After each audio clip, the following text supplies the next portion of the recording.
parece de cortesía hacerlo. Andrés Amorós es catedrático de literatura española y escritor, gran ensayista.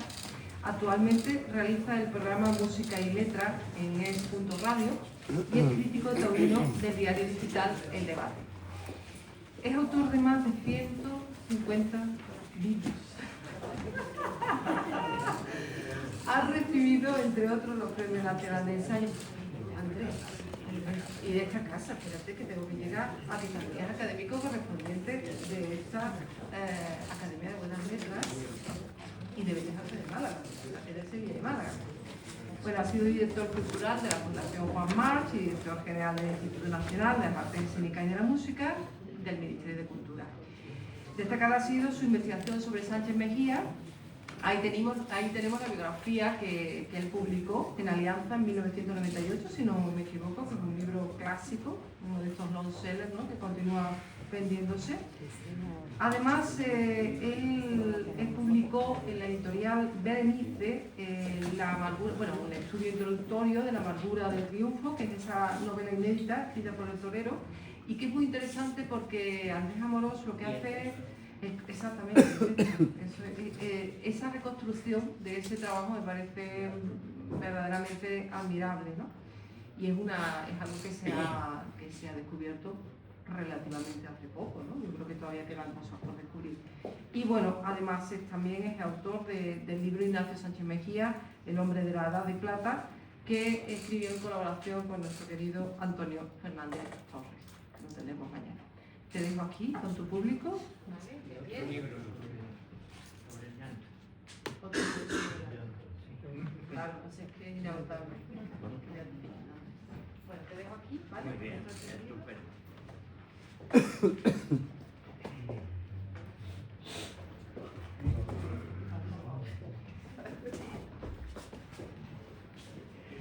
Bien, buenas tardes. Miren, antes de nada yo creo que tenemos que decir que los aficionados a los toros estamos muy agradecidos al ministro Urtasun, porque gracias a él, entre otros, resulta que en las plazas de toros pues ahora va más gente que en los últimos años pasaba. Y eso no digo que sea todo mérito o culpa suyo, pero en una parte sí, yo creo que esa adhesión inquebrantable a los principios fundamentales del antitaurinismo del ministro pues ha animado a mucha gente a ir a la plaza también. Pero también quiero recordarles los datos, los hechos. El 14 de junio, el ministro Urtasun presentó la conmemoración de la generación del 27 y ahí simplemente omitió por completo la mención a Ignacio Sánchez Mejías y a la tauromaquia y a todo el tema taurino.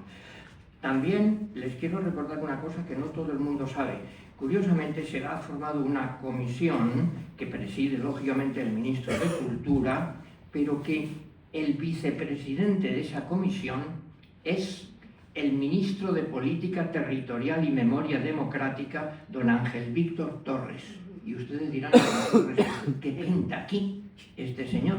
Bueno, es que resulta que según la conmemoración oficial, la conmemoración del centenario del 27 forma parte de la conmemoración de los 50 años de la muerte de Franco. Claro, yo soy de letras, me pierdo con los números, pero me da la impresión, dentro de mi escasa habilidad numérica, que la generación del 27 nace justamente en el año 27 y en los años posteriores, ¿no? Y si no recuerdo mal, Franco me parece que murió en 1975. ¿Y qué demonios tiene que ver una cosa con la otra? Pues ya ustedes me lo aclararán, ya ven los misterios de la propaganda política. Después de eso, pues bien, resulta que han pasado unos meses, algunos periódicos han levantado la noticia y ya pues ha tenido que recular como los toros mansos y decir que no, que reconoce que la tauromaquia forma parte de la cultura española. Y también ha dicho una cosa que me ha interesado mucho, y dice, no, si a mí además el poema de Federico García Lorca sobre Ignacio Sánchez Mejías es el que más me gusta de toda la obra de Lorca. Yo pensé, hombre, pues tendré que leerlo, si a Urtasun le gusta, pues será que vale la pena ese poema, ¿no? Que es lo que voy a comentarles. También, aparte de Ignacio, hay otra cosa, disculpen, ya en serio.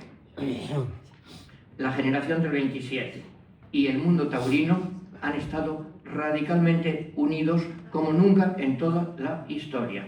Miren, yo tengo aquí una hoja que si quisiera aburrirles les diría que podría dar, perdonen, más aburrido todavía, pero una charla sobre la presencia de la tauromaquia en, por ejemplo, Gerardo Diego, Rafael Alberti, Villalón, Moreno Villa, Jorge Guillén, Pedro Salinas, Adriano del Valle, José Bergamín, Pepín Bello, Vicente Aleixandre, Damaso Alonso, José María Femán, Rafael Lafón, Agustín de Foxá, Miguel Hernández, Federico García Lorca, por supuesto, Felipe Cortines Murube, Edgar Neville.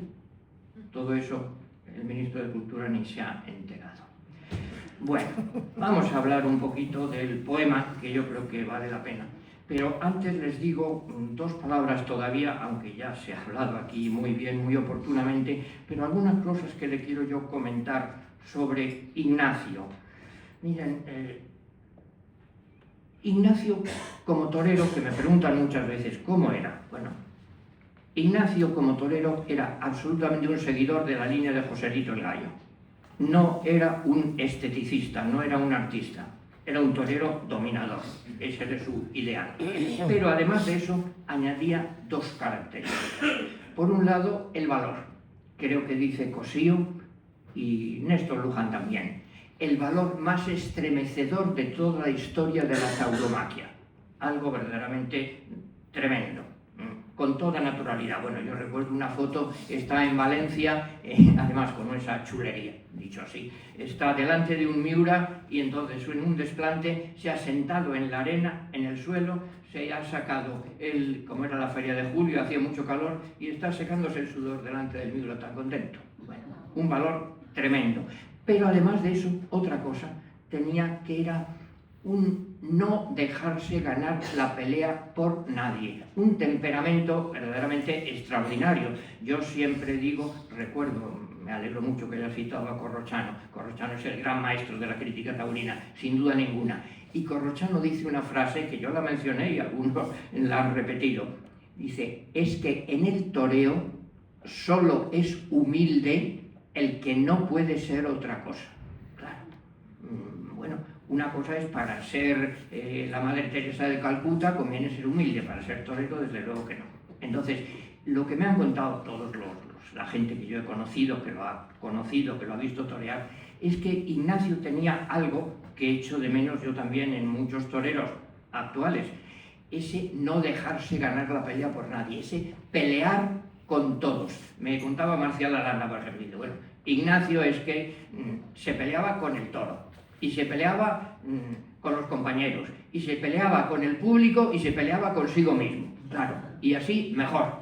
Eso le iba la marcha. Bueno, hay tantas anécdotas, les recuerdo solo brevísimamente, para que lo vean, la historia, con Rodolfo Gaona. Él va en el barco, que entonces eran las largas travesías a América, y en el barco lee un periódico mexicano donde dice Rodolfo Gaona que él es mejor que Joselito el Gallo. Y entonces Ignacio, cuando llega a México, le dice que me lleven a ver al director del periódico. Y dice, póngalo usted en el periódico, yo soy mejor que Gaona y solo he sido banderillero de Joselito. Claro, imagínense, y el domingo siguiente debuta en el Gran Coso mexicano. Y entonces, estando allí, coge el toro, lo lleva delante del tendido donde está la barra brava, es decir, los partidarios de Gaona, les brinda el toro y luego le corta las orejas, claro. Porque si no le hubiera cortado las orejas, todo quedaría pues en una chulería que no se mantendría. Lo que sí, esto tiene un epílogo, que es que cuando él vuelve a España, después de 1000 historias, vuelve con lo que llamamos un aiga, un coche americano muy grande, que lo traen embalado en el barco, y cuando quitan el embalaje resulta que el coche de lujo está acribillado a balazos por los partidarios de Gaona. También hay otra historia que es fantástica, y no quiero perderme en anécdotas, disculpen, hay tantas, que es que torea Ignacio en Zaragoza. Bueno, Zaragoza tenía fama entonces de ser una plaza terrible, muy dura por la gente, muy dura. Bueno, una cosa que hicieron, por ejemplo, alguna vez, cuando la corrida iba muy mal, y perdonen, no me lo invento, no estaba yo allí, pero lo he leído, es antes de que saliera el último toro, a un pobre torero desgraciado que lo había hecho muy mal, perdonen, enterrarlo en la arena, dejando solo la cabeza afuera y decir que echaran el toro. O sea, con ese público, imagínense. Bueno, pues entonces llega Ignacio y dice: brindo mi toro a la Virgen, pero no a la del Pilar, a la de verdad, a la mía, a la Blanca Paloma. Claro, imagínense la que se armó. Bueno, en una revista de Zaragoza que encontré, pues salía, disculpen, una caricatura: Ignacio el huevero. Le sobran huevos, va soltándolos por ahí, es algo tremendo. Y saben que antes se daban las noticias taurinas, las daba el mozo de espadas, mandaba un telegrama. Pues después de esa tarde en Zaragoza, el mozo de espadas escribe un telegrama fantástico. Les manda a la familia esta noticia. Saben que los taurinos hablan siempre en plural majestático. Qué bien hemos estado, cómo hemos toreado, decía el mozo de espadas. Ya arriesgamos hasta en los brindis. Así era Ignacio. Bueno, aparte de eso, otra cosa, fíjense, que es muy curioso. Personalmente, yo he sido amigo de dos personas que lo conocieron mucho. Y me llamó la atención que los dos me dijeron exactamente lo mismo, se lo aseguro, la misma expresión. Eran Pepín Bello y Alfredito Corrochano. Y los dos me dijeron: es que Ignacio era un hombre. Todas las cualidades que tradicionalmente se atribuían a la virilidad. No sé si eso ahora es políticamente correcto o no decirlo, pero así me lo dijeron. Y yo a los dos les dije: bueno, eso es como dice Miguel de Unamuno, nada menos que todo un hombre. Efectivamente, eso, nada menos que todo un hombre. Era un hombre alto, robusto, lo cual le perjudicaba en cierta medida para la estética toreando, pero era de una simpatía arrolladora y que además en la generación del 27 no solo juega un papel decisivo para traerlos a Sevilla, sino que también, pienso yo, es un poco eso que pasa en cualquier reunión de amigos. Ustedes saben que hay un grupo de amigos y que hay uno que sirve de el que es amigo de todos, el que no se pelea con nadie, el lazo de unión, si quieren, porque claro, decimos, la generación del 27 era un grupo de amigos, efectivamente, y el poema de Jorge Guillén así lo demuestra, pero ojo, amigos pero hasta cierto punto, que eran poetas, claro, y Rafael Alberti y Federico García Lorca, pues bueno, tengan en cuenta que había, en fin, sus problemillas de fondo. Ignacio era el amigo de todos, y era atractivísimo, simpaticísimo, con hombres y con mujeres, pero no era un efebo de ninguna manera, era un señor. Bueno, hemos comentado ya que Ignacio se retira en el año 27, escribe teatro, da la conferencia en Nueva York, escribe la novela, vuelve en el año 34 con más de 40 años. ¿Por qué vuelve Ignacio a los toros? Pues yo creo que no lo sabemos. Bien, se dieron muchas versiones. Unos decían, pues bueno, que quería quizá evitar así que su hijo fuera torero, y de hecho hizo un campo de fútbol en Pino Montano y llamó a Alfredito Corrochano para que vinieran a jugar al fútbol, y se pusieron a jugar a los toros. O sea, no lo consiguió. Miren, mi modesta opinión es que sencillamente Ignacio tenía inquietudes plurales, múltiples. Eso es una característica suya. Mi maestro Damaso Alonso usaba una expresión muy graciosa para eso. Decía que era un culillo de mal asiento. Claro, que es que no se satisfacía con nada, que siempre estaba inquieto, insatisfecho, buscando nuevas cosas, sin duda ninguna. Pero en el fondo, lo que él era torero, claro, y sabía que no podía ser básicamente otra cosa. Más aún, en la novela también, si leemos la novela inédita, el protagonista autobiográfico cuenta una cosa que es clarísima. A Ignacio le hubiera gustado ser un héroe, claro. Si hubiera vivido en el siglo de oro, hubiera estado, dice él, en los tercios de Flandes, hubiera estado en América. En el siglo XX, un españolito normal y corriente, un sevillano de clase media, ¿cómo puede ser un héroe siendo torero? Y no hay otra, y no tenía más solución que esa. También dice una frase preciosa, Ignacio: el torero muere en la casa, no en la plaza, porque al morir en la plaza vive una vida perdurable en el corazón de la afición. Bueno, llegamos a Manzanares y ahí habría muchas historias que contarles, pero les resumo lo fundamental. Ya se ha dicho una serie de circunstancias anecdóticas y yo ahí les puedo contar, perdonen, de primera mano, pues lo que me contaba Alfredito Corrochano. Alfredito Corrochano era su ahijado, el hijo de don Gregorio, y toreaba esa tarde también. Desde luego no quiso volver a la plaza de Manzanares nunca más, hasta muchos años después que volvió conmigo. Fuimos allí y lo reconocía todo exactamente y me iba enseñando lo que iba pasando. Bueno, lo que pasó, que ustedes lo saben y perdonen que no es agradable, pero es inevitable contarlo. Los enemigos de Ignacio decían que él tenía trucos para ganarse al público. Ignacio lo que le pasaba es que, como torero, era tan dominador, tan poderoso, que la gente ya no apreciaba bien sus cualidades, tenía que forzarlo haciendo algo especial. Entonces él tenía dos de esos, entre comillas, trucos. Uno, los pares de banderillas por dentro, que lo llamaban el par de la mariposa porque podía clavarlo contra la barrera, claramente. Otra cosa era torear, empezar la faena de muleta sentado en el estribo. Bueno, pues lo que le ocurre en Manzanares es que empieza sentado en el estribo, el toro viene un poco cruzado, él aguanta y en el segundo muletazo el toro lo derriba, lo tira a la arena y allí lo prende y lo lleva en los cuernos hasta el centro del ruedo. Tengan en cuenta que era una persona ya de más de 40 años, corpulento. También los amigos estaban muy preocupados porque en el entrenamiento, digamos, para volver como los boxeadores, que se han hecho un poco más, con más kilos de peso, se entrenaba corriendo con jerseys para sudar más, cosa que es muy discutible que sea conveniente. Bueno, lo lleva el toro hacia el centro del ruedo y me decía Alfredito Corrochano, dejó en el suelo un charco de sangre como si hubieran destripado a un caballo. Y claro, ustedes y yo dirán, ¿un charco de sangre? La sangre derramada de Federico García Lorca, claro. Y luego lo que sucede es que lo lleva hasta el centro del ruedo y cuando está allí con la cornada que va a ser mortal, Ignacio sigue con los ojos abiertos y localicé en un periodiquito de la época una foto horrible, malísima, pero que se le ve en los cuernos del toro con los ojos abiertos.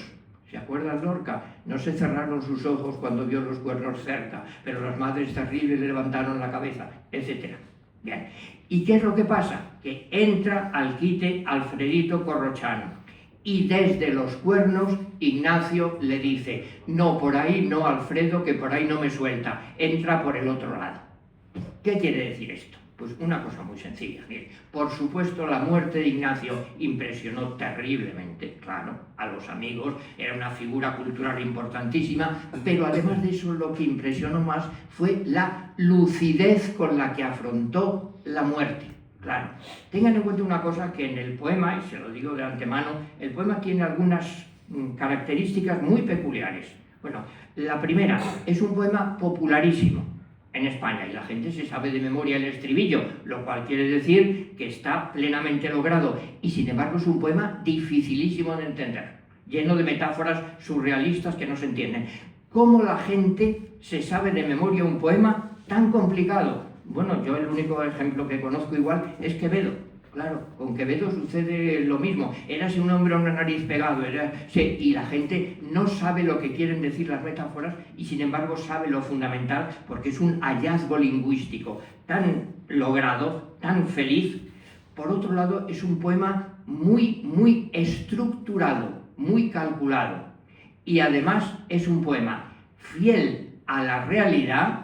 Eso lo han dicho, bueno, toda la gente, todos los amigos de Ignacio que estuvieron allí, reproduce la realidad, pero sin dar ningún detalle taurino. Fíjense, no dice ni cómo era con el capote, ni las banderillas, ni los muletazos. No, porque está cantando Federico a un hombre que es torero, pero a un ser humano, claro, que afronta la muerte con lucidez y eso, entre otras cosas, contribuye sin la menor duda, a añadirle universalidad al poema, porque, gracias a Dios, por supuesto, ni ustedes ni yo nos vamos a poner delante de un toro, claro, pero ustedes y yo sí nos va a pasar que va a llegar un momento en que vamos a tener que afrontar la hora de la verdad. Entonces, Ignacio se convierte en un paradigma de ser humano, de ser andaluz, además, y de ser lúcido, que afronta con grandeza y abriendo los ojos la muerte. Bueno, también en la enfermería de Manzanares dijo algunas frases que nos han transmitido y que son hermosas, y se lo leo rápidamente para que nos situemos. Dijo Ignacio al llegar: me asustan las enfermerías de estas plazas.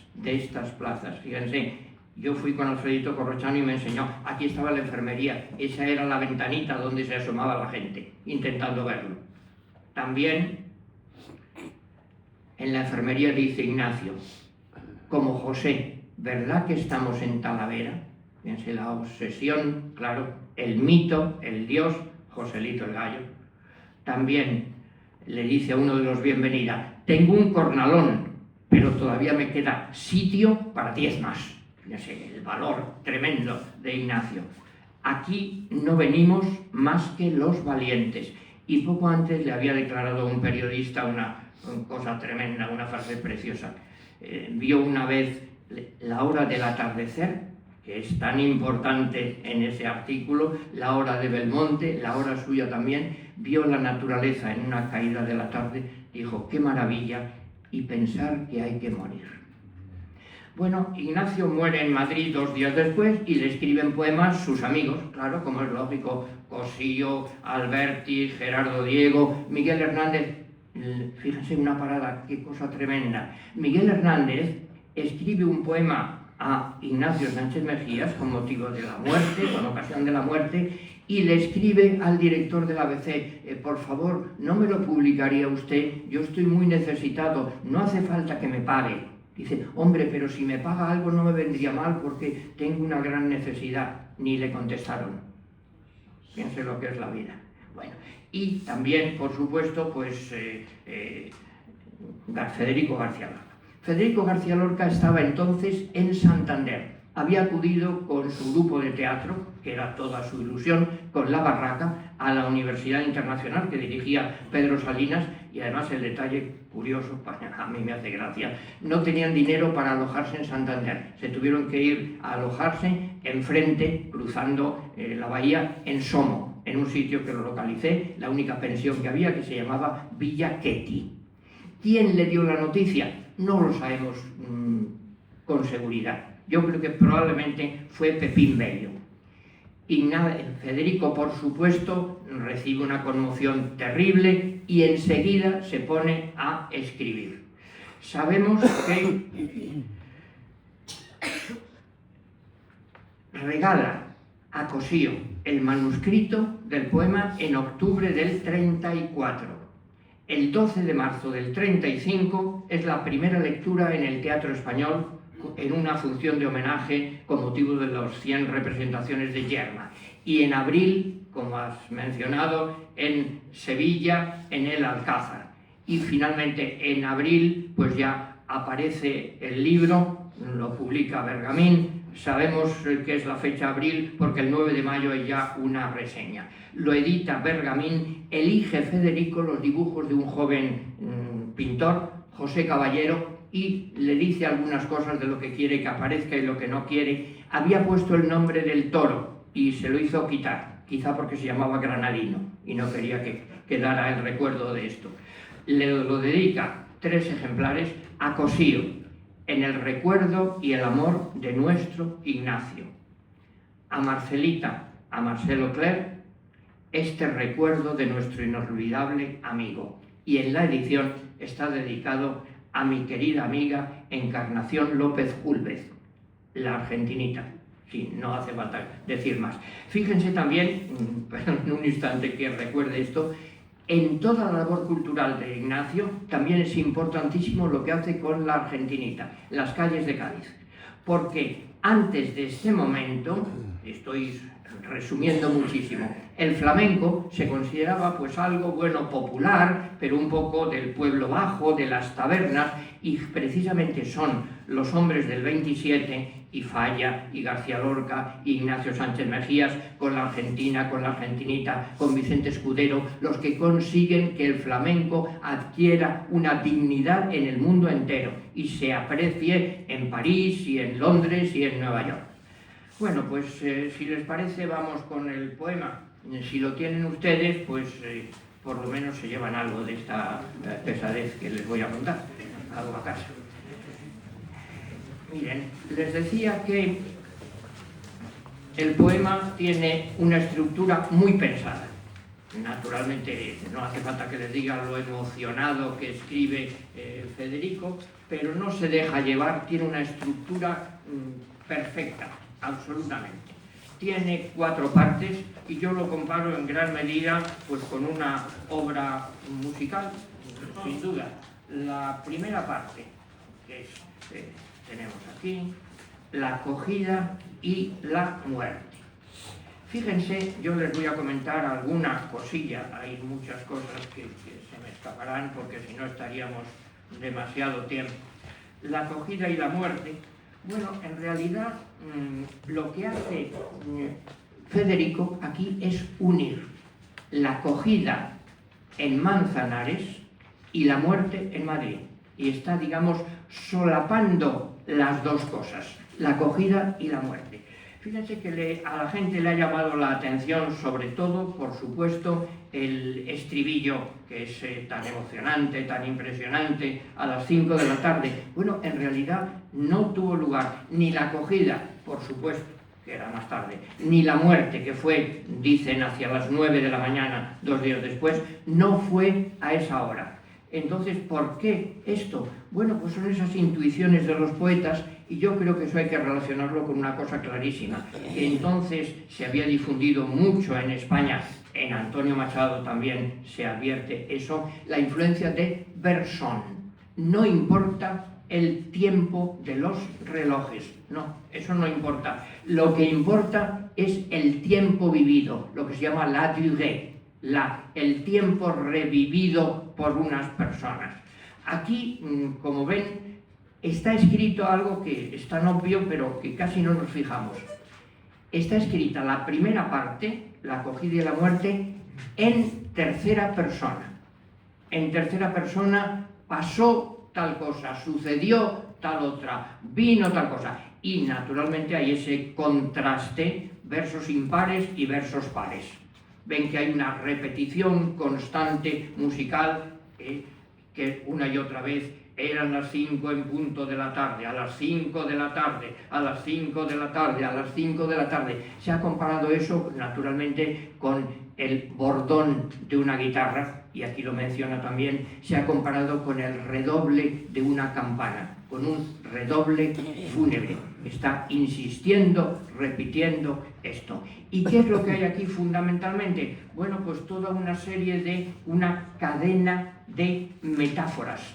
De metáforas bastante complicadas, pero que obedecen básicamente a la realidad histórica transfigurada. Miren, les comento algunas que no hace falta comentar todas. Un niño trajo la blanca sábana. ¿Quién era ese niño? Naturalmente, el nuncio, el que anuncia la llegada de la muerte, pero también el que la lamenta, el que la llora. Si ustedes recuerdan, probablemente Federico lo tomó de los sepulcros que hay en el siglo XV de origen flamenco, que siempre está un muerto y allí hay un angelito, un niño llorando, a veces también aparece al pie el perro. El niño que trajo la noticia, la blanca sábana. El viento se llevó los algodones, por supuesto, los detalles de la enfermería, el viento, el óxido, etc. Ya luchan la paloma y el leopardo, la paz y la guerra, lo tranquilo, la felicidad del arte y la tragedia de la muerte que llega. Comenzaron los sones del bordón, el bordón de la guitarra, las campanas de arsénico y el humo, en las esquinas grupos de silencio. Aquí está mezclando otra vez, fíjense, los grupos de silencio, creo yo, son los que acuden a las esquinas del Sanatorio de Madrid. En cambio, luego lo que habla es de el público que, me lo contó Alfredito Corrochano, quería asomarse y se abalanzaba hacia la pequeña ventanita que había en la enfermería de la Plaza de Toros. Ven el contraste tremendo. También hay la muerte puso huevos en la herida. Hay una referencia aquí a la gangrena, claro, y habla por eso, en la única referencia de color que he encontrado, que se refiere pues también a un mito clásico de un héroe que es atacado por un jabalí y que pierde ahí la virilidad y la vida. Es la gangrena, es el lirio, el color verde de la gangrena. Un detalle que impresionó muchísimo también, cómo esto era la trompa de lirio por las verdes ingles, pero también cómo sufría tanto Ignacio que se bamboleaba la camilla, y entonces al bambolearse se acabó cayendo, girando, y tuvieron que atarlo. Fíjense, entonces qué imagen esta de un ataúd que está moviéndose, que no está quieto. Y finalmente el gentío rompía las ventanas a las 5 de la tarde. Ese gentío que es, bueno, la turba, la masa que quiere ver el elemento, digamos, de la crueldad. Aquí lo que estamos viendo es básicamente la muerte. Con la muerte de Ignacio se extiende la muerte por el mundo entero. Y ya es un símbolo total de negrura, de oscuridad, que por este camino no se puede avanzar más. Lo que hace Federico muy hábilmente es intercalar al final una sorpresa, digamos, algo inesperado. ¡Ay, qué terribles 5 de la tarde! Añade terribles. Fíjense, luego usará el mismo adjetivo, pero las madres terribles levantaron la cabeza. Las madres terribles eran las parcas del Fausto de Goethe. Me lo contó su íntimo amigo Rafael Martínez Nadal. Lo acababa de leer Federico García Lorca entonces. Las madres terribles. Aquí, ¡ay, qué terribles 5 de la tarde! Eran las 5 en todos los relojes. Eran las 5 y esperamos que diga en punto. No, en sombra de la tarde. Claro.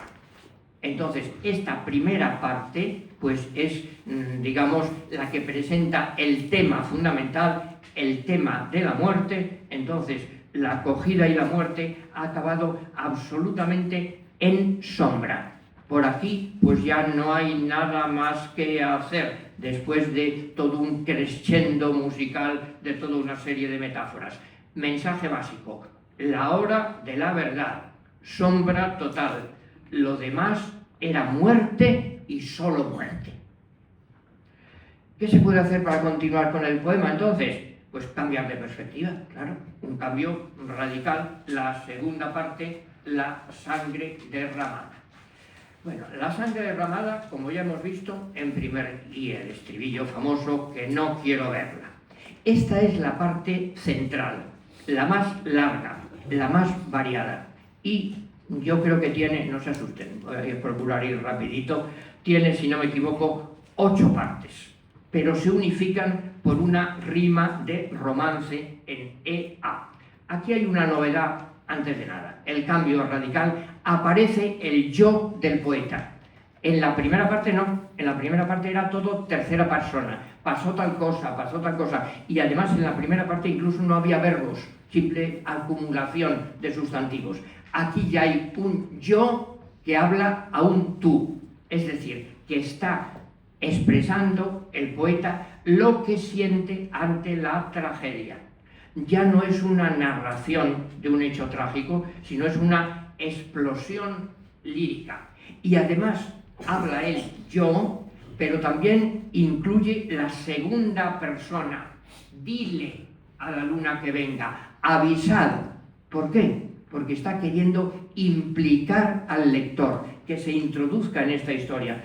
Bueno, naturalmente, en esto, como en todo, el modelo evidente es Jorge Manrique. Si ustedes recuerdan las coplas de Jorge Manrique, decidme,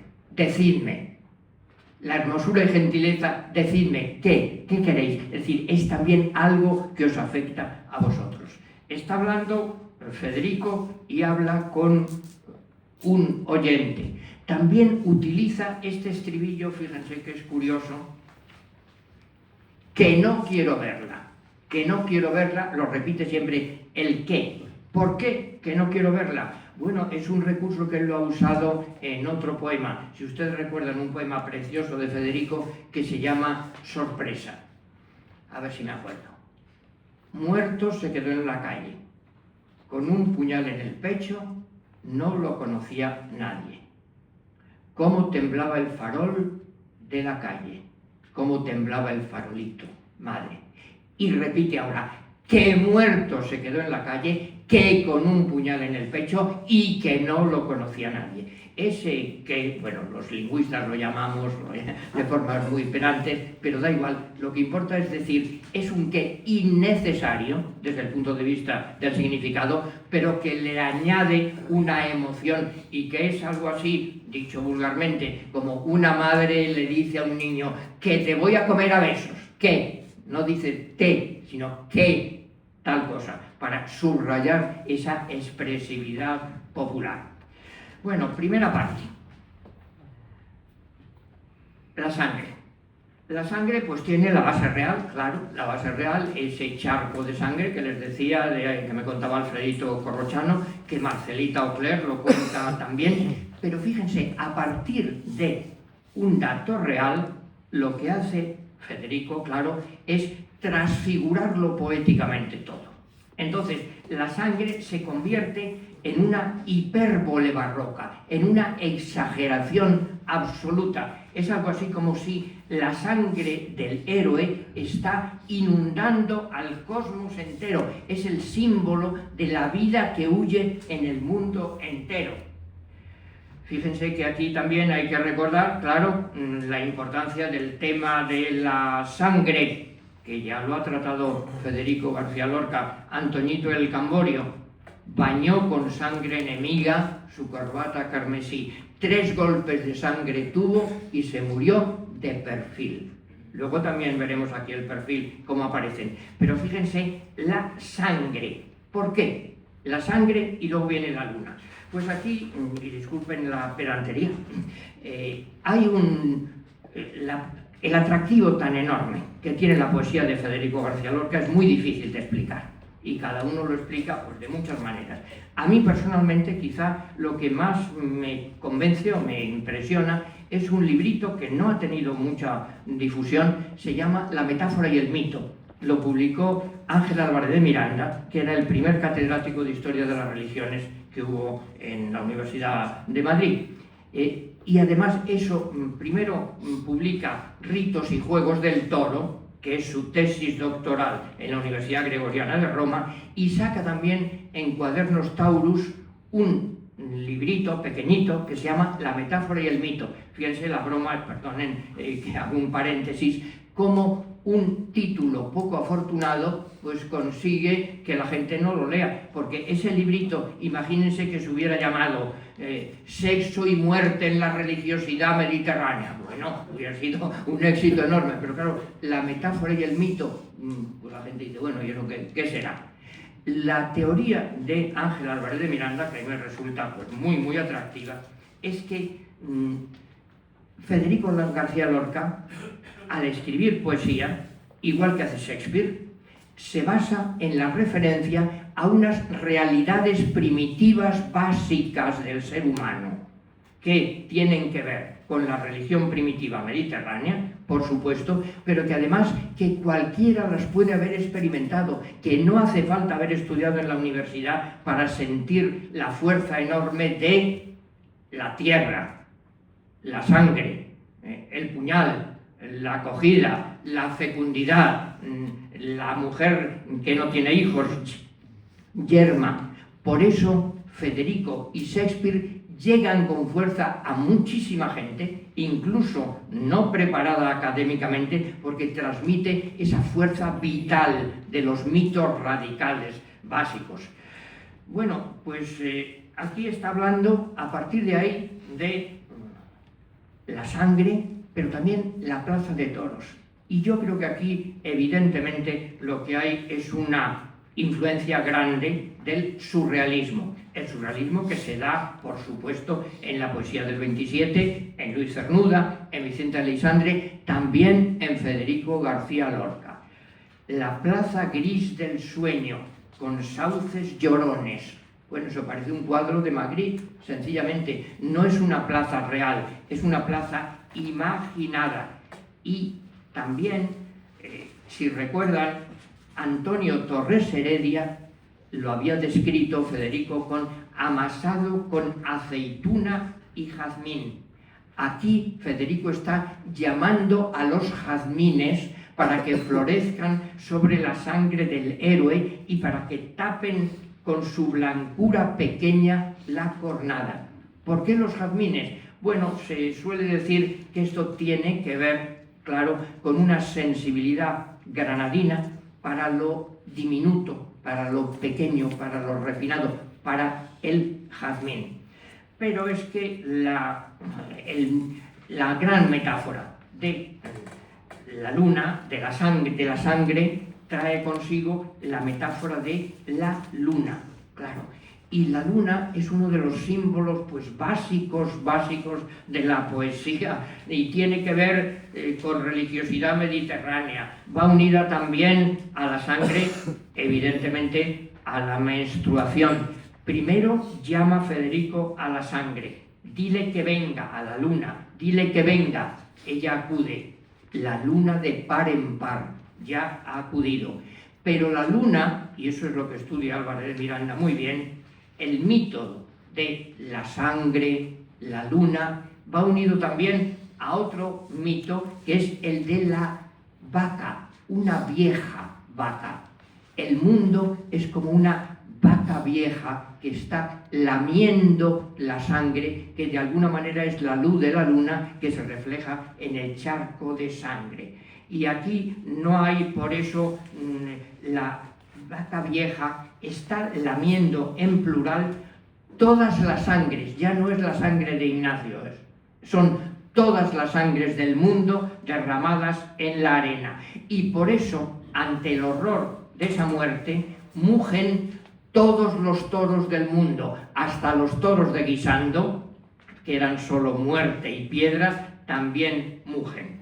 Y todo esto conduce a una visión tan desolada, tan terrible, que acaba con un rechazo del poeta. Y fíjense métricamente lo curioso que es que llega un momento que dice: la vaca del viejo mundo, etcétera, la muerte y todo piedra, surgieron como 2 siglos hartos de pisar la tierra.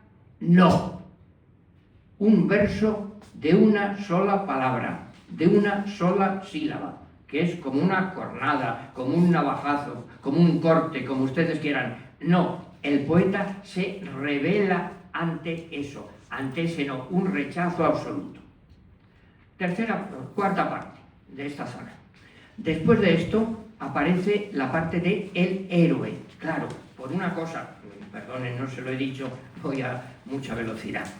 El poema de Federico García Lorca pertenece a un género que se llama la elegía, es decir, un poema fúnebre sobre alguien que ha fallecido. Y eso es un género que existe desde el comienzo de la literatura española. En la poesía tradicional hay una elegía preciosa de Guillén Peraza, do está tu escudo, do está tu lanza, todo lo lleva a la malandanza. Pero, por supuesto, la gran elegía de la literatura española son las coplas de Jorge Manrique, a la muerte de su padre, que es el modelo confesado, reconocido de Federico García Lorca, y además que lo comprobaremos luego, sin duda ninguna. Todo esto viene a cuenta de una cosa, claro, que es que en toda elegía se cuenta la muerte, los muertos, pero hay un momento inevitable que es el elogio del muerto, que es lo que hace Jorge Manrique. Y entonces lo hace hablando de su padre, don Rodrigo, aquel de buenos amigos, amado pues virtuoso de la gente, el maestro don Rodrigo Manrique, tanto famoso y tan valiente, no cumple que de él se hable, pues, etc. Y la emoción le hace exclamar en exclamaciones: qué amigo de sus amigos, qué enemigo de enemigos, qué león a los bravos y dañosos. Exactamente lo mismo que hará Federico García Lorca. Ahora vamos a llegar al elogio del muerto.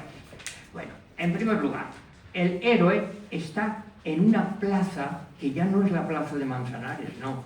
Les decía, es una plaza surrealista, transfigurada. Está entrando en el reino de la muerte. Piensen los comentaristas, o así somos los del mundo académico de pesados.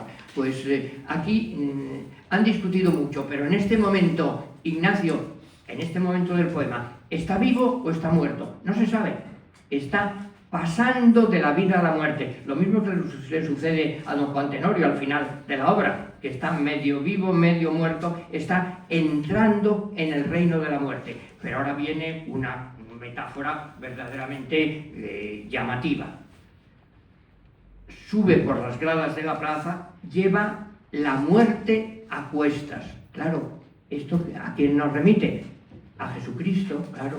Así como Cristo asciende al Calvario con la cruz a cuestas, Ignacio por la plaza sube con su muerte a cuestas. Es decir, que Ignacio Sánchez Mejía se ha convertido ya en un paradigma, en un símbolo de cualquier ser humano. No encuentra el amanecer, claro, porque el amanecer significa el nacimiento, la vida, todo empieza, la ilusión. Y en realidad Ignacio murió más o menos por la mañana al amanecer. Busca su perfil seguro. Piense qué palabra tan curiosa.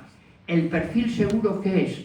Pues la imagen, el destino definitivo del ser humano. La idea es muy simple. Ignacio Sánchez Mejías ha sido inquieto, ha variado, ha hecho mil cosas, y ahora con la muerte encuentra su perfil definitivo, su imagen, la que va a quedar para siempre.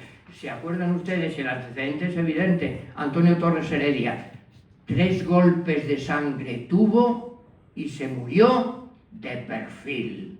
Viva moneda que nunca se volverá a repetir. Es decir, se ha convertido en lo mismo que una moneda romana, lo mismo que pinta Pisanello en el siglo XV. Ha adquirido la plenitud de su destino, su perfil seguro definitivo. En contraste con esto, claro que es el héroe, están la pana y el cuero. La pana y el cuero son la gente del pueblo que está sedienta de realidad, de sangre, y que son, en definitiva, los que pedían crucificar a Jesús. Aquí Ignacio es el héroe que sube por la gran plaza y está cada vez, hay un chorro de sangre, cada vez con menos fuerza. Bueno, ese chorro de sangre es algo ambiguo porque es el puente entre la vida y la muerte. Claro, es el origen de la vida, pero es la manifestación también de que está llegando la muerte. Si me permiten, es como el título de José María de Sagarra. Es una herida luminosa porque esa muerte nos va a iluminar a todos.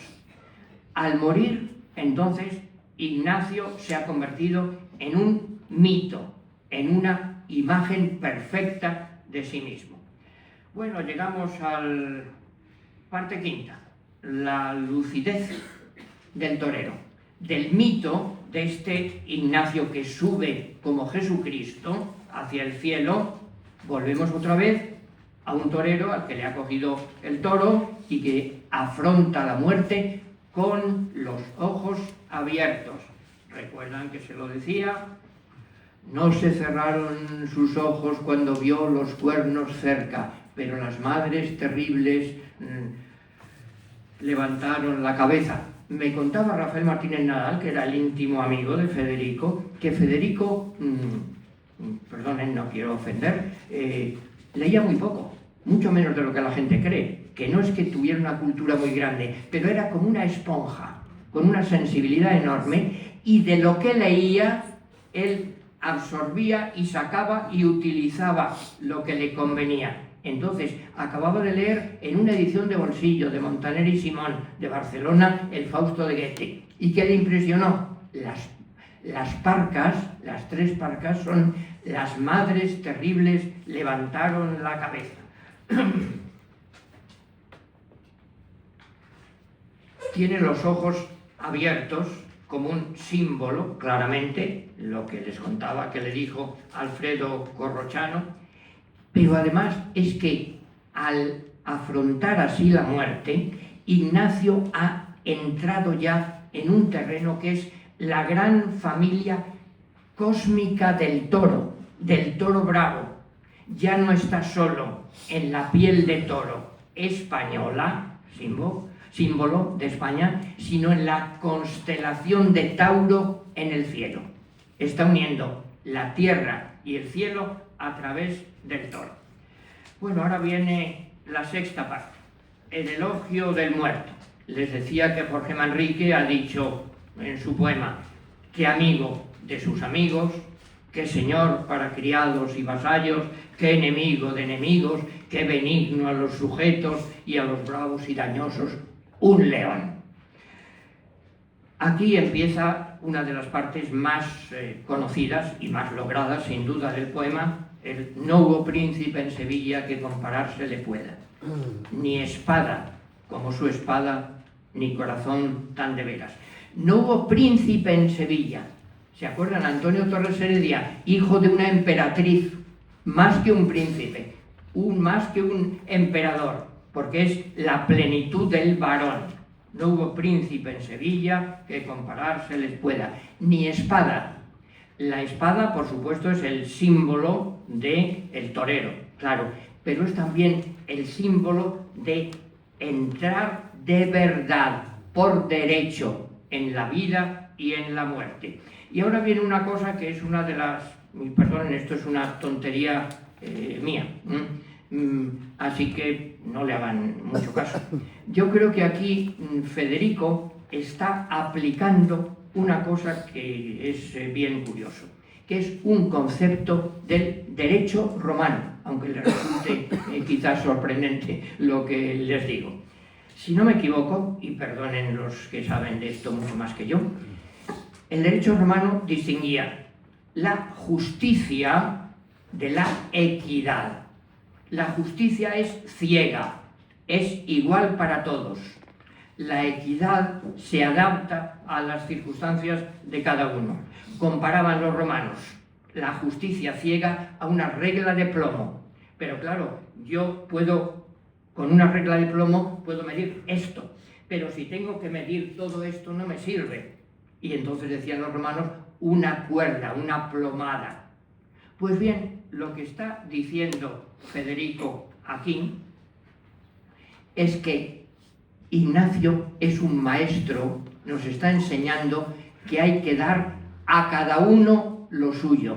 Decían los romanos, y también en la Biblia se ve, parcere subjectis et develare superbos.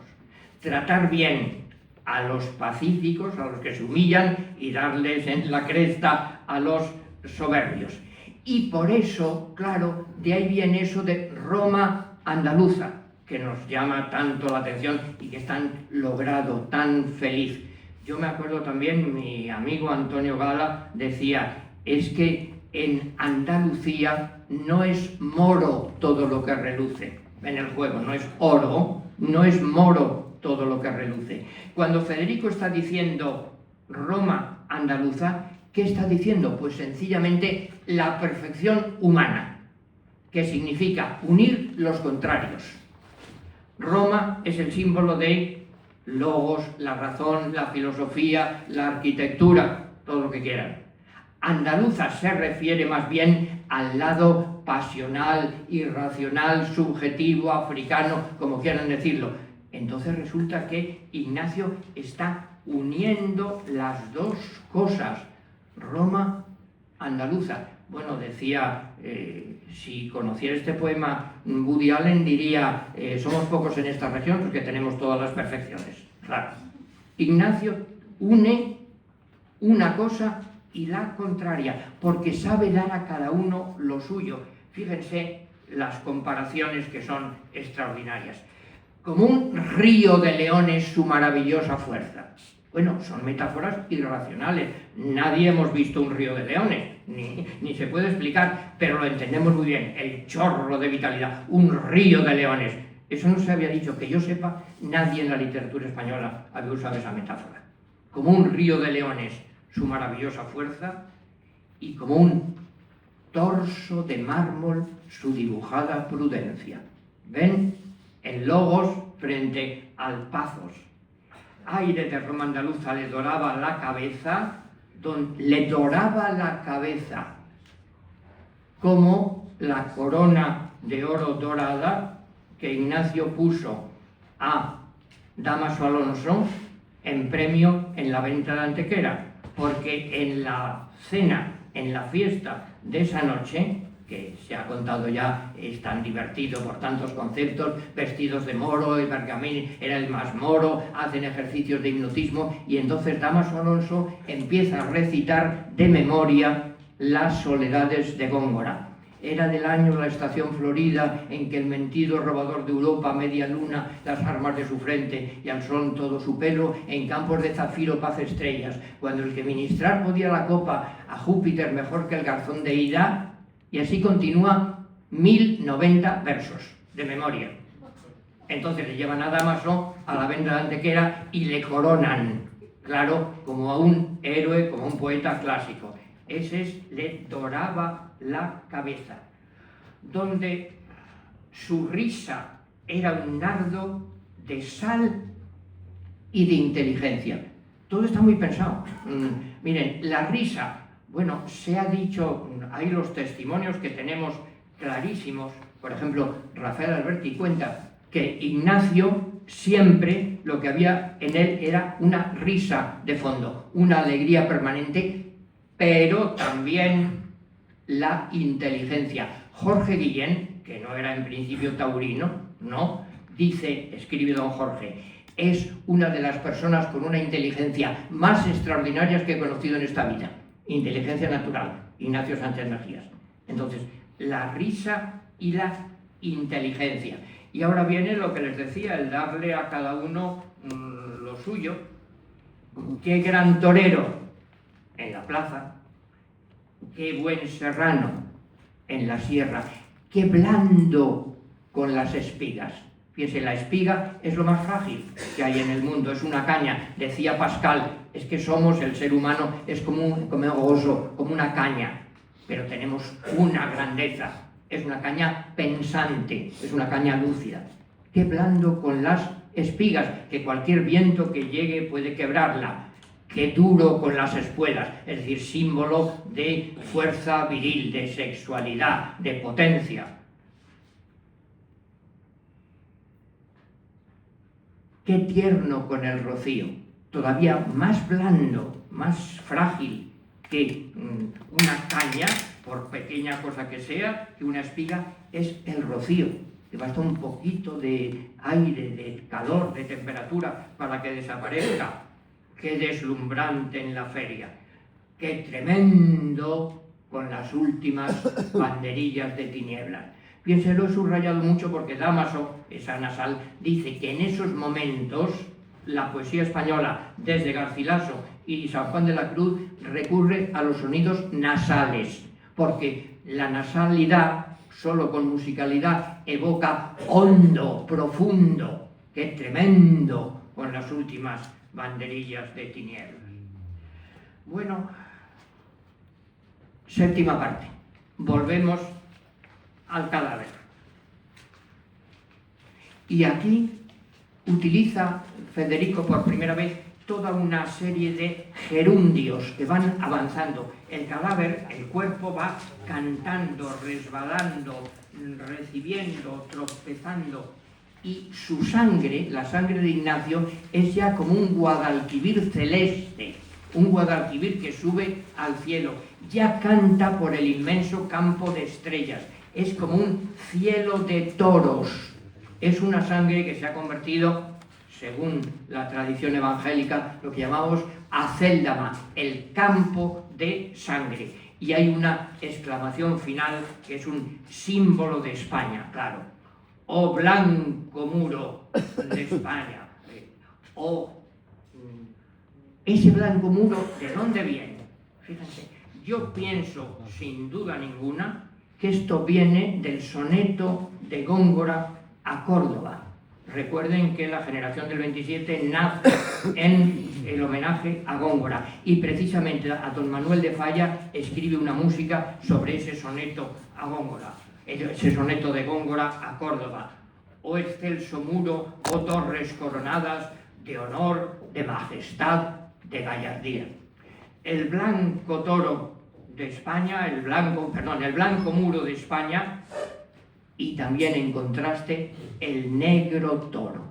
Y claro, aquí Federico otra vez recurre a un símbolo tan sencillo, tan elemental, tan fuerte, que llega a todo el mundo, que es la España blanca y la negra. Y eso es lo que han pintado Goya y Solana y Motherwell y Saura, es decir, la alegría de vivir y la negra pena de la muerte. Y acaba diciendo otra vez, no quiero verla. Recapitulación final, otra vez Ignacio se parece a Jesucristo, que no hay cáliz que la contenga, que no hay golondrinas que se la beban, no hay escarcha de luz, etc. ¿A qué se refiere? Pues si no me equivoco, a un paso de Semana Santa. Y las golondrinas son la tradición popular, las que le quitan las espinas al Cristo. El cáliz es el de esta es mi sangre. Las velas son una escarcha de luz. El canto litúrgico, el diluvio de azucenas, el fervor popular, no hace falta decirlo en Sevilla. El cristal y la plata, los faroles. Otra negación final, y esta vez, fíjense, con doble signo de exclamación. Es decir, que ha habido aquí un crescendo pasional, una cumbre de intensidad emotiva. No, y con doble exclamación, yo no quiero verla. ¿Recuerdan? Esta era la parte del yo. Bueno, pasamos a la tercera parte. El cuerpo presente.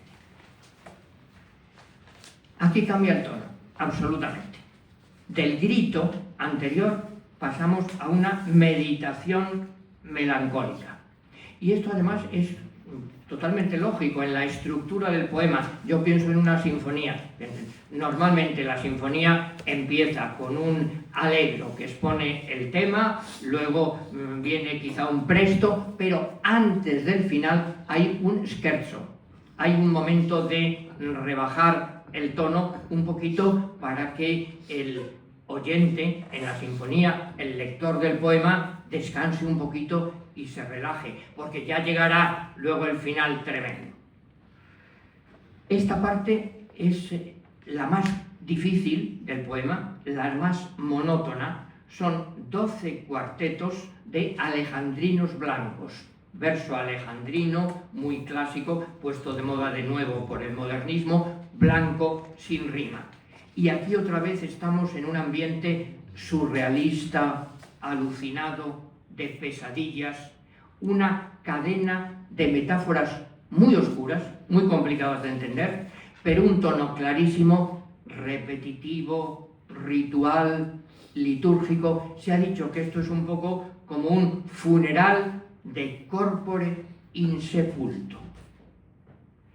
El título, bueno, pues miren, se llama Cuerpo presente. Popularmente hablando, ¿esto qué quiere decir? Cuerpo presente, pues que se murió, claro, pero a la vez que está presente allí el cuerpo, todavía, y que a lo mejor todavía queda algo en la muerte o después de la muerte que comentar. Se basa aquí, si no me equivoco, Federico, en una copla gitana que él prefería. Él había escuchado o leído, saben que Federico sí tenía, les he dicho que no leía muchísimo, pero él se llamaba a sí mismo el loquito de las canciones. Decía, nadie en España en toda la historia conoce tantas canciones populares como yo. Y yo escuchaba continuamente, pero no solo andaluzas y asturianas y gallegas y de todas partes, los cancioneros del de Martínez Torner, pues encontró una copla gitana que decía: estrellita de la noche, dejadme pasar el puente, que quiero ver a mi Ignacio, que está de cuerpo presente. Pero a la vez les decía, el cuerpo presente está muerto, pero sigue presente, porque no se ha olvidado del todo todavía, o porque se resiste a morir del todo. Bueno, en esta parte pues hay tres partes. La primera, que es la que tiene por protagonista a la piedra, que son 6 estrofas. La segunda, al sudario y a lo que yo quiero, él quiere, y la lección final. Parte primera, la piedra. La piedra es una frente donde los sueños gimen, etc. Ya había aparecido la piedra en la parte anterior y los toros de Guisando, casi muerte y casi piedra. Pero claro, aquí tiene la piedra tiene una base real múltiple. La piedra se refiere a la mesa de operaciones, la camilla del cadáver y, en anticipación, la lápida que lo cubrirá en el cementerio. Por supuesto, en la frente del muerto están gimiendo sus sueños imposibles. Lleva sobre sus espaldas el tiempo. Fíjense qué cosa curiosa, qué metáfora. ¿De dónde ha tomado esto García Lorca? Pues yo creo que hay dos referencias, una culta y otra popular. Claro, la culta pues es el dios Cronos, que lleva el tiempo y va agobiado, pero también hay otra cosa que impresiona muchísimo, claro, a un poeta con esa sensibilidad popular como García Lorca, que es el San Cristobalón, que se ve desde fuera de las iglesias y que lleva al niño Jesús el peso fundamental definitivo del mundo. Está más cerca de la piedra, ya no canta, ya le ha abandonado el amor, ya se deshace todo, ya es un agujero sin fondo. La piedra recoge lo vivo, por ejemplo, la simiente, los nublados, pero la metáfora evangélica, claro, cuando la simiente cae sobre la tierra, sobre la piedra, es estéril, es como el grano que se lo lleva el viento. Por eso no da ya, como ha caído sobre la piedra, no da sonidos, ni cristales, ni fuego. Y aquí lo que ve es una serie de plazas y plazas que se suceden unas a otras. Otra vez una metáfora surrealista. A mí me recuerda esas arquitecturas de Giorgio de Chirico, claro, arquitecturas clásicas pero soñadas, con un adverbio temporal que es absolutamente trágico y que lo repite. Ya, esa es la tragedia, ya ha pasado. Pero dentro de eso, fíjense que aplica aquí al héroe una fórmula épica. Le dice: Ignacio, el bien nacido.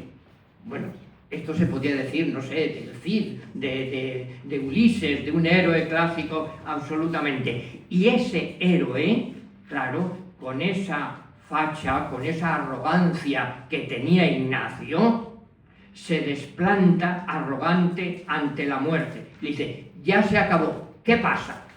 Fíjense qué desplante taurino ante la muerte. Ignacio se ha convertido entonces en un minotauro, es decir, en un hombre toro, que une la fuerza y la inteligencia. Es decir, el mito, lo que quería ser Picasso toda su vida, claro, ser el minotauro, el hombre toro. Aquí anuncia ya la parte cuarta, que es la gran tragedia que llegará cuando este cuerpo presente empiece a esfumarse, a olvidarse. Parte segunda de este poema, de esta parte. ¿Quién arruga el sudario? Bueno, sabemos la base real, es que Ignacio no quería que le vieran muerto. Entonces quería que le cubrieran, para que no le vieran en esa situación, y también quería evitar que se llevaran de él reliquias, recuerdos, porque tenía otras, lo había visto en algunos casos. Bueno, en este caso, el sudario y yo quiero. Reaparece aquí otra vez el yo del poeta. Aquí lo que plantea es cuál es la actitud adecuada para cualquiera de nosotros, para cualquier lector, cuando muere una persona a la que hemos querido mucho. Un amigo, un amor, un pariente, como ustedes quieran. ¿Cuál es la actitud adecuada del ser humano ante la muerte? Y no es la actitud del débil, del que llora, sin más, del que finge un sentimentalismo grande, pero tampoco es la del fuerte que presume, que va allí diciendo no sé qué. No. La actitud que defiende Federico es la de el ser humano lúcido que abre bien los ojos a la realidad. Y repite, a esos que van por ahí presumiendo, aquí quiero yo verlos. Claro, aquí, ante la muerte de verdad. Y sobre todo, aquí hay un momento que la gente no suele fijarse tanto, pasa un poco inadvertido y yo creo que es importante. La muerte plantea ahora la gran pregunta. Yo quiero que me enseñen dónde está la salida. Fíjense, es, si no me equivoco, la única vez en el poema que aparece la posibilidad, no más, de una salida trascendente. En el poema no se habla de otra vida religiosa, pero aquí es la gran pregunta, lo mismo que escribe Rubén Darío en Lo Fatal, y no saber a dónde vamos ni de dónde venimos. La gran pregunta, ¿dónde está la salida? Y aquí ve otra metáfora, esta es más fácil de interpretar, creo. Ve a Ignacio, al muerto, como un capitán atado por la muerte. Capitán atado, ¿de dónde viene esto? Bueno, por un lado, evidentemente, de Walt Whitman, Captain o Captain, en Poeta en Nueva York lo cita a Walt Whitman. Pero también, probablemente, un capitán atado por la muerte es Ulises, al que le ataron para librarse de la tentación. Y también aquí, atado por la muerte, a Ignacio lo ataron a la cama y le ataron un pañuelo a la quijada. En definitiva, quiere la actitud que defiende Federico es una actitud de ser humano, de hombre, un llanto de hombre que sea como un río. ¿Como un río? ¿A qué se refiere? Bueno, la laguna Estigia, por supuesto. También antes ha dicho, como un río de leones, tu maravillosa fuerza. Quiere que se pierda en la plaza, en la noche, en el humo congelado, es decir, requiescat in pace, que descanse en paz. Y aquí una cosa curiosa, si no me equivoco, Federico se opone a lo que quería Ignacio. No quiero que le tapen. Ignacio quería que le taparan para que no lo vieran.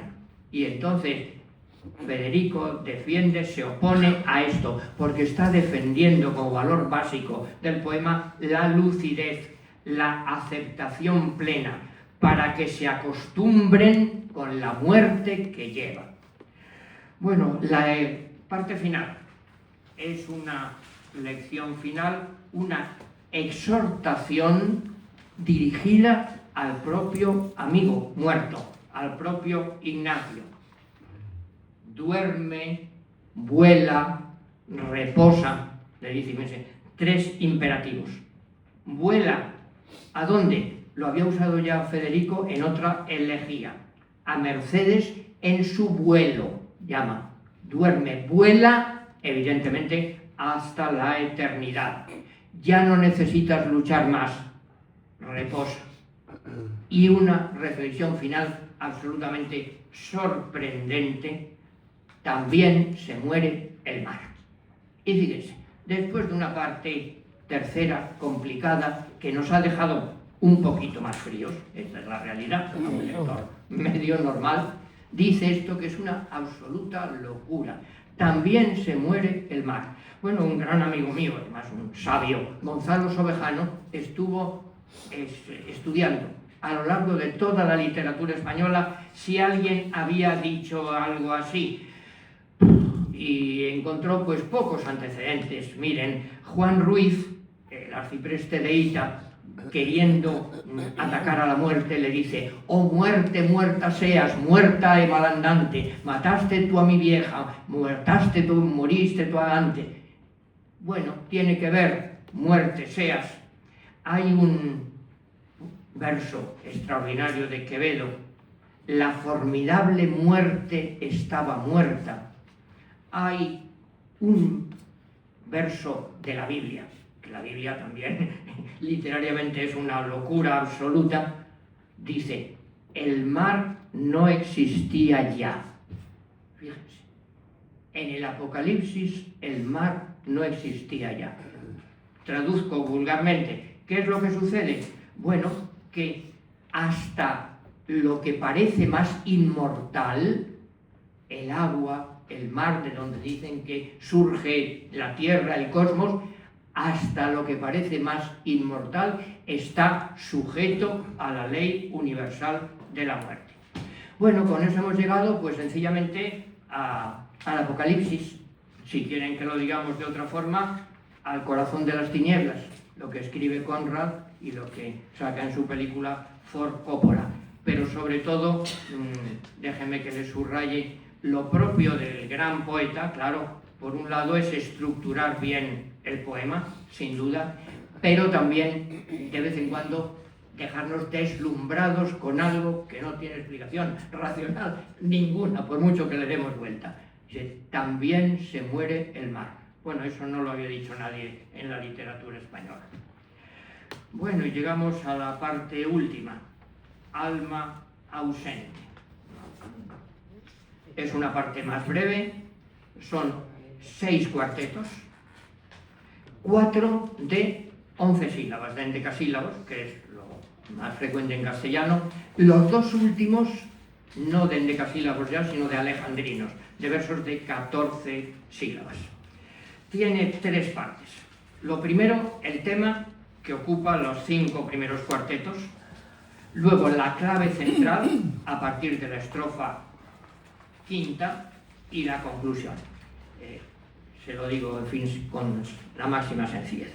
Para empezar, el título es contrario y complementario a lo anterior. Cuerpo presente, alma ausente. Claro. Y aquí hay toda una serie de repeticiones. Fíjense, no te conoce nadie, lo dicen los versos 1 y 3 de 2 estrofas. El toque fúnebre de campanas, porque te has muerto para siempre, porque te has muerto para siempre. La estrofa, el estribillo final de las estrofas 1, 2 y 3, que es también el verso inicial de la estrofa 4. Final implacable, terminal. No hay ni esperanza religiosa ni humana, porque te has muerto para siempre. La parte primera. El tono es meditativo, yo les diría musicalmente, es como un adagio solemne. Se dirige otra vez el poeta al tú, al amigo muerto, y se sitúa en un futuro próximo. Recuerden que Ignacio muere en agosto, claro. Entonces llegará pronto el otoño. El otoño vendrá con caracolas, uvas, nieblas. Pero ahora el problema es que la tragedia se hace reduplicada. Además de la muerte, ha comenzado ya el olvido. Y eso es otra nueva muerte. Entonces pone una serie de ejemplitos.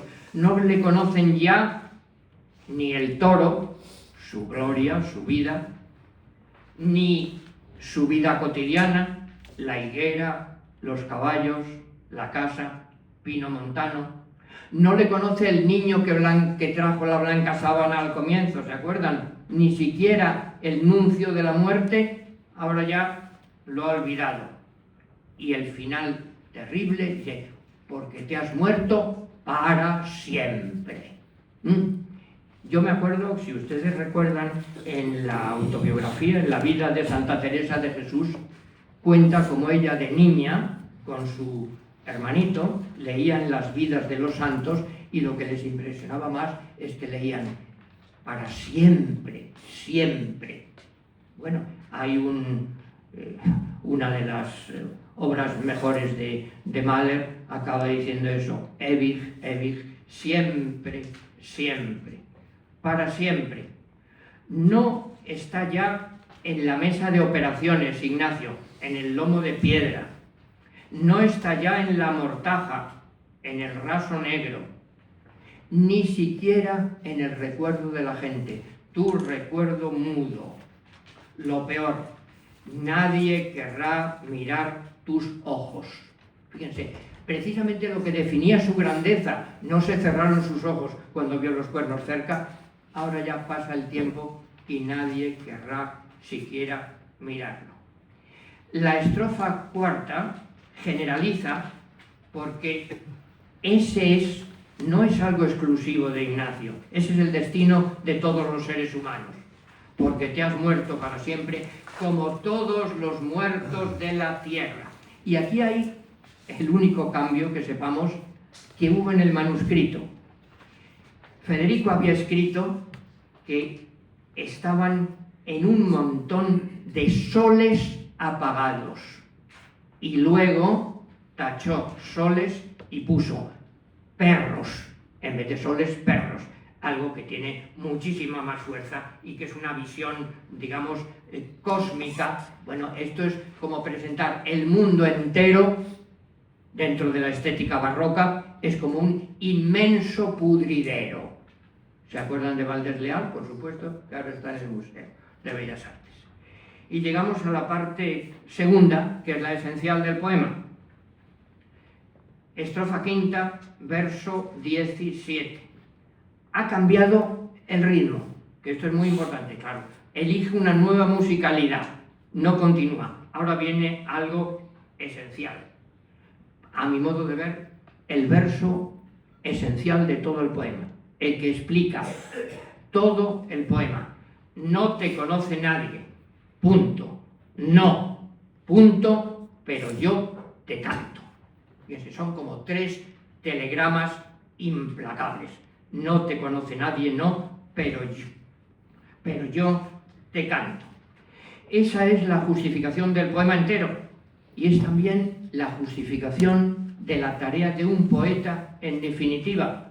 Perdonen que bajo un poco de nivel estético, pero hay una canción de Mercedes Sosa. Si se calla el cantor, calla la vida. Claro, si se calla el poeta, ya la vida no tiene sentido. Ahora se identifica el poema entero con lo que ha hecho Federico por su amigo. Lo define, tiene ya el perfil definitivo, el conocimiento, la madurez, la Roma andaluza. Cuando decimos conocimiento, algunos han dicho, bueno, sí, porque Ignacio escribía. No es eso, por Dios. No es porque escribiera obras de teatro, era por la madurez, la sabiduría de ese varón andaluz. Y ahora tiene también una base real, la tristeza que tuvo tu valiente alegría. Hemos dicho antes, Ignacio siempre decían que era muy alegre, pero había un fondo de tristeza, y eso lo ven, la amargura del triunfo. Pero es que Federico se identifica con eso también. Saben que Federico, yo he conocido a gentes que eran amigos suyos y me decían, bueno, era alegre, era como unas castañuelas, era llegar la alegría. Pero decía, pero yo tengo también mis tragedias, yo tengo mis tristezas, su fondo trágico. Pues aquí Federico se está identificando con Ignacio, la tristeza que tuvo tu valiente alegría. Y llegamos al final. Es una lección en forma de profecía.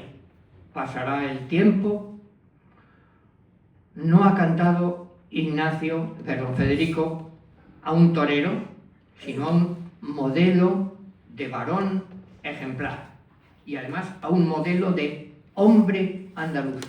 Antes habéis